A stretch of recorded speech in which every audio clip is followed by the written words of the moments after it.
বিএনপির ভারপ্রাপ্ত চেয়ারম্যান তারেক রহমান বলেছেন, জনমানুষের চাওয়ার সঙ্গে একটি মহলের চাওয়ার পার্থক্য রয়েছে। এ কারণে যে কোনো মূল্যে দেশে গণতন্ত্র ও মানুষের ভোটের অধিকার প্রতিষ্ঠা করতে হবে। পঞ্চগড়, দিনাজপুর ও ঠাকুরগাঁয়ে বিএনপির রাষ্ট্র কাঠামো মেরামতের ১৯ দফা ও জনসম্পৃক্তি বিষয়ক কর্মশালায় ভার্চুয়ালি দেয়া বক্তব্যে তিনি এসব কথা বলেন। মাহবুব সৈকতের রিপোর্ট। রাষ্ট্র কাঠামো মেরামতের ৩১ দফা কর্মসূচির উপর কর্মশালার ধারাবাহিকতায় অংশ নেন দিনাজপুর, ঠাকুরগাঁও ও পঞ্চগড় জেলার তৃণমূল নেতারা।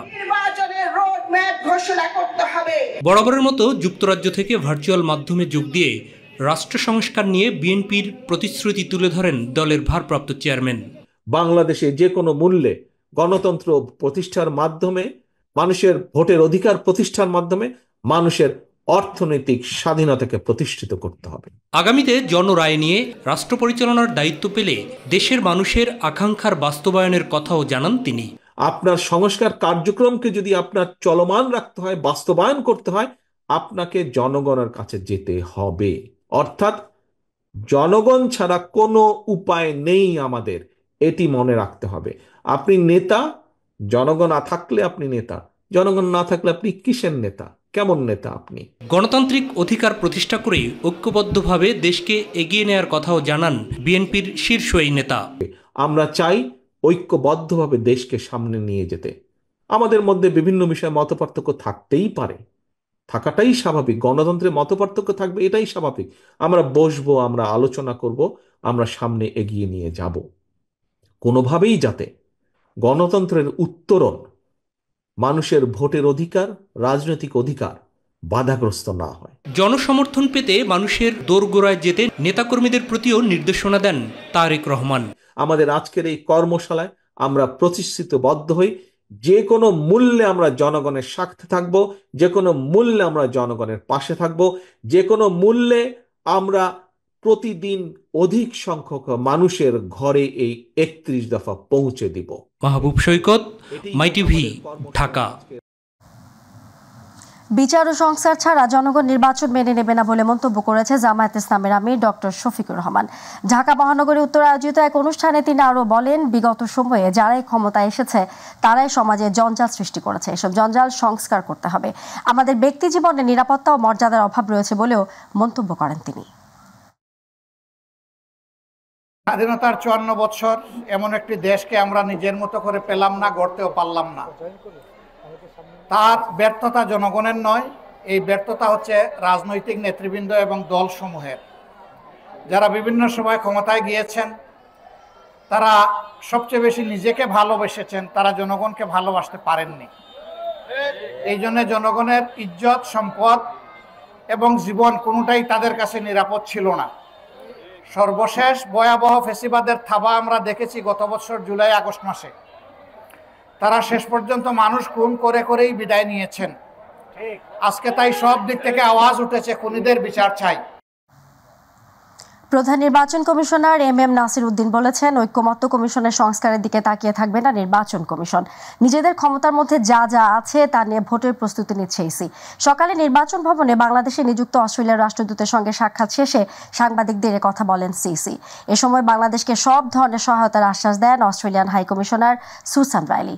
বিস্তারিত রিপোর্টে রয়েছেন Shimul Khan.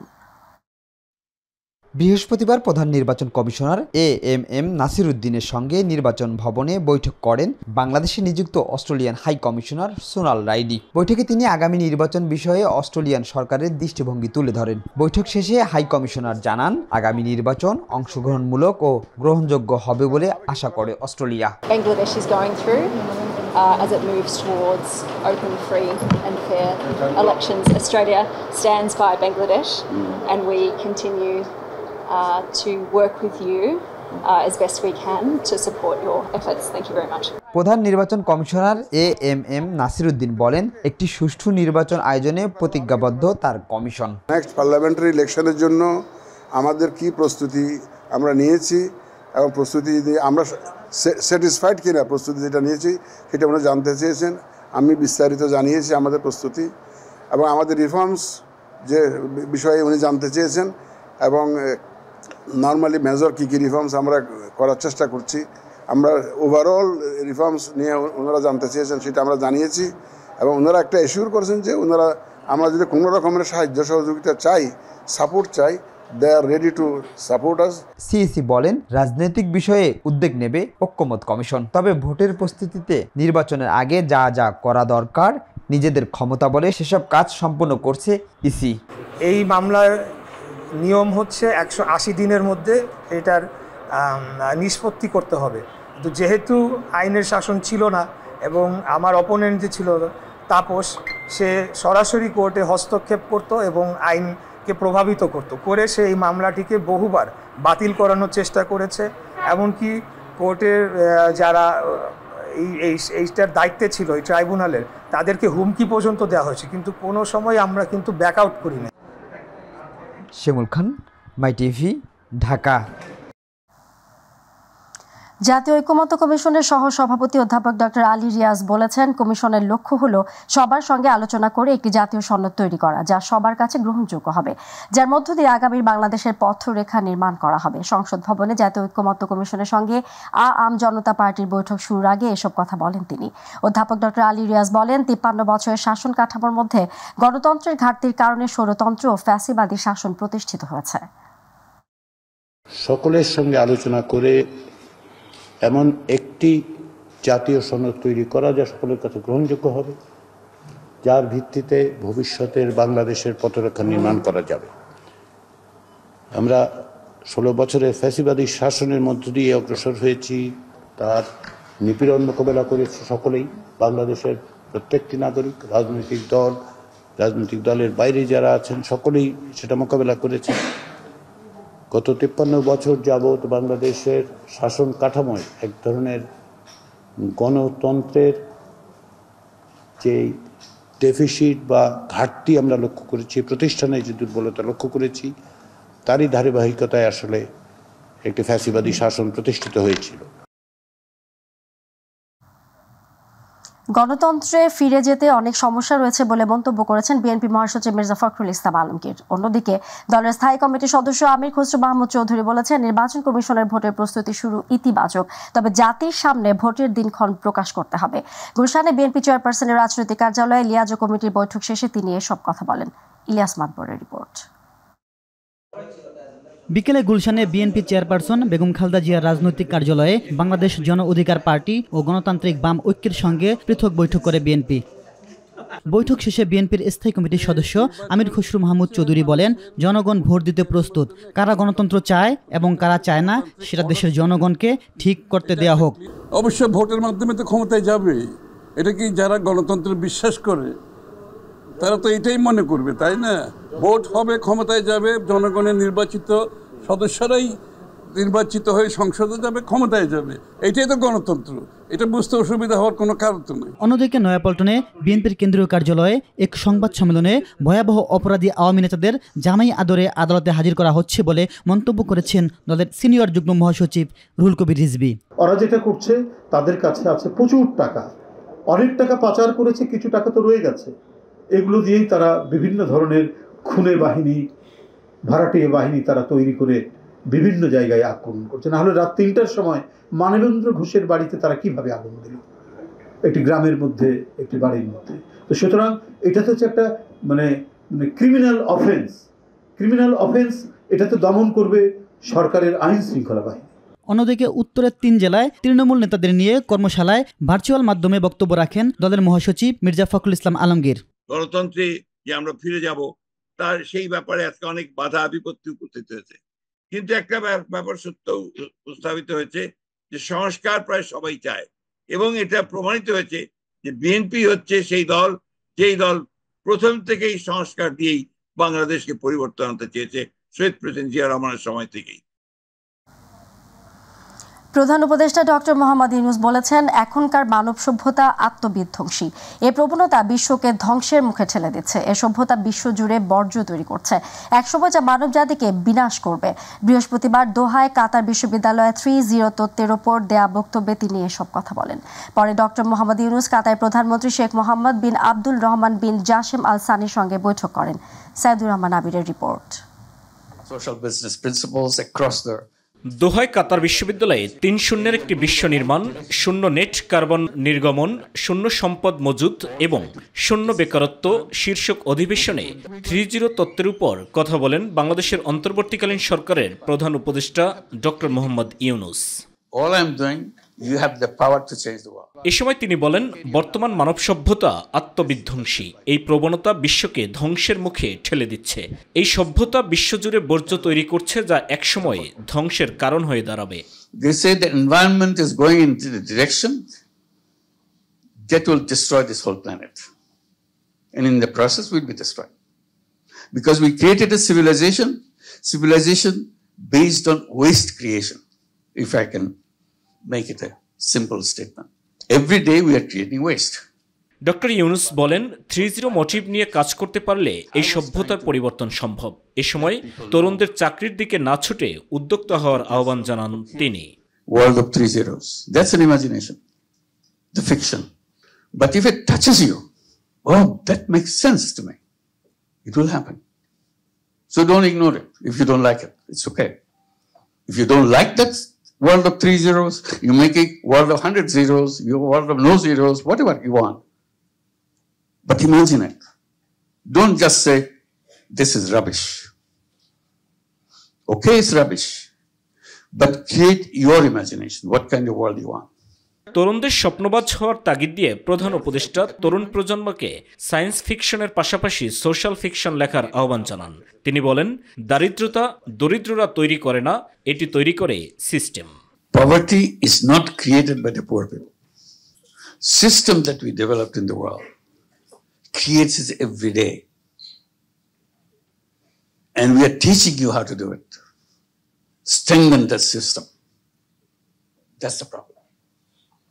We are not creating the counter system, how to not to create poverty. People will tell you, be practical, be those. Yes, of course you be practical, but at the same time, be a dreamer. Dream is the key of the human beings. বক্তব্য শেষে কাতারের প্রধানমন্ত্রী শেখ মোহাম্মদ বিন আব্দুর রহমান বিন জসিম আল সানির সঙ্গে দ্বিপাক্ষিক বৈঠক করেন প্রধান উপদেষ্টা। সাইদুর রহমান আবির, মাই টিভি, ঢাকা। কাতারে প্রবাসী বাংলাদেশিদের সাথে সাক্ষাৎ করেছেন প্রধান উপদেষ্টা অধ্যাপক ডক্টর মোহাম্মদ ইউনূস। কাতারে বাংলাদেশ দূতাবাস আয়োজিত প্রবাসী বাংলাদেশিদের সাথে মতবিনিময় অনুষ্ঠানে উপস্থিত ছিলেন পররাষ্ট্র উপদেষ্টা তৌহিদ হোসেন এবং বিদ্যুৎ জ্বালানি উপদেষ্টা মোহাম্মদ ফাউজুল করিম খান। এ সময় প্রবাসীরা নিজেদের অভিজ্ঞতা ও আগ্রহের বিষয় তুলে ধরেন প্রধান উপদেষ্টার কাছে। সেটা হলো আমাদের এক ধরনের কতগুলো কিয়স্ক জাতীয় হবে, এটা প্রাইভেট সেক্টর কিয়স্ক আমরা তৈরি করে দেবো, সাহায্য করবো কিয়স্কগুলো তৈরি করার জন্য, এবং যাদেরকে তারা এমপ্লয় করবে কিয়স্কে তাদেরকে ট্রেনিং দিয়ে দেবো সরকারের পক্ষ থেকে।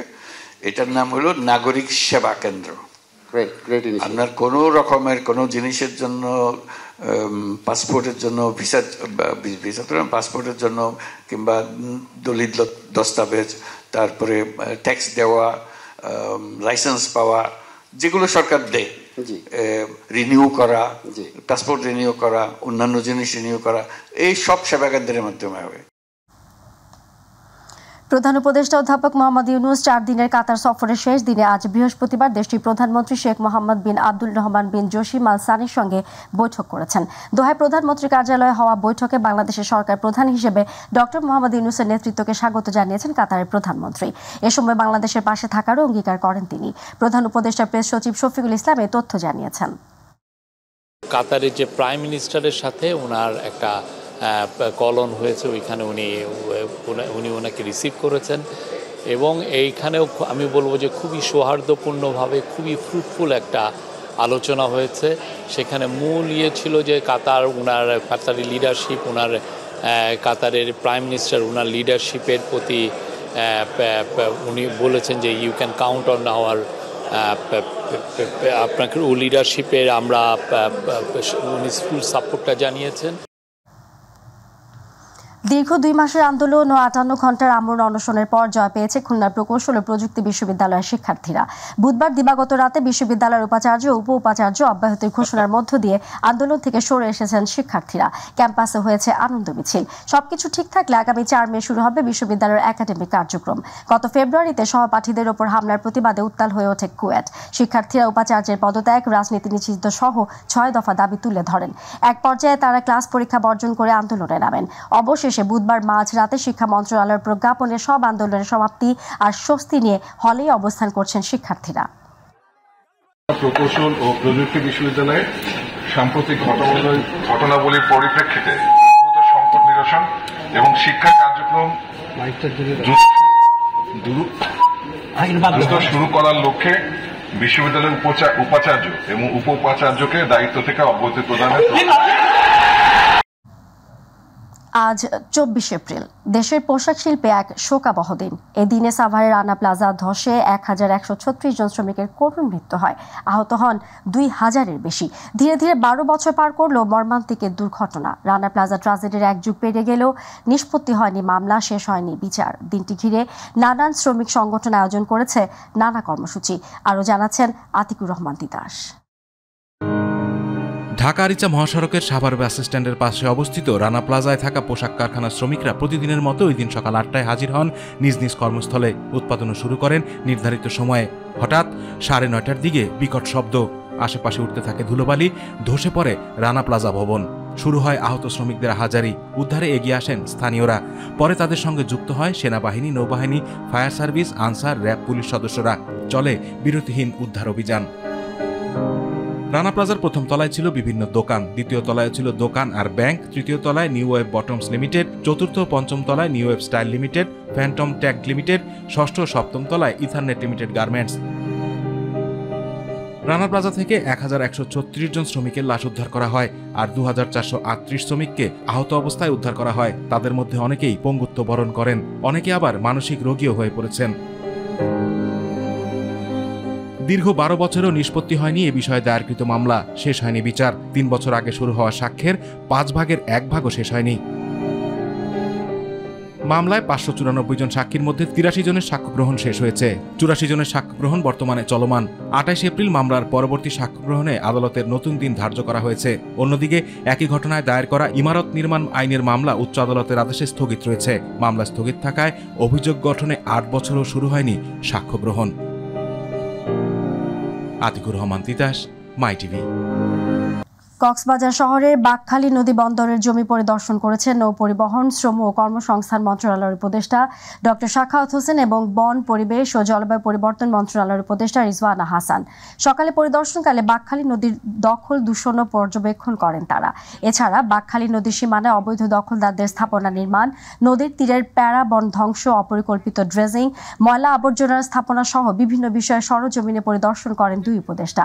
পরিদর্শন শেষে সাংবাদিকদের বন, পরিবেশ জলবায়ু পরিবর্তন মন্ত্রণালয়ের উপদেষ্টা রিজওয়ানা হাসান বলেন, বাকখালী দখলমুক্ত করার পাশাপাশি তথাকথিত উন্নয়নের নামে কক্সবাজারে বরাদ্দকৃত 12,000 একর বনভূমি বন বিভাগকে ফেরত দেবে সরকার। কক্সবাজারের 700 একর বন আছে। কক্সবাজারের যে 155 একর একটা বনের জায়গা নিয়ে একজন ব্যক্তির নামে বিল্ডিং হচ্ছে, 20 একর যেটা আপনার ওই যে ফুটবল হওয়ার কথা ছিল, ফুটবলের ট্রেনিং সেন্টার, আবার আমাদের যেই জায়গাটাতে পুরো চিংড়ি ঘের করেছে বেজাকে দিয়ে দেওয়া হয়েছিল। তো কক্সবাজার থেকেই আমরা আনুমানিক 12,000 একর বনভূমি সরকারের সিদ্ধান্ত হয়েছে উন্নয়ন, তথাকথিত উন্নয়ন প্রকল্প থেকে বা ব্যক্তির সাথে ব্যবহার থেকে বন বিভাগকে দিয়ে দেওয়া।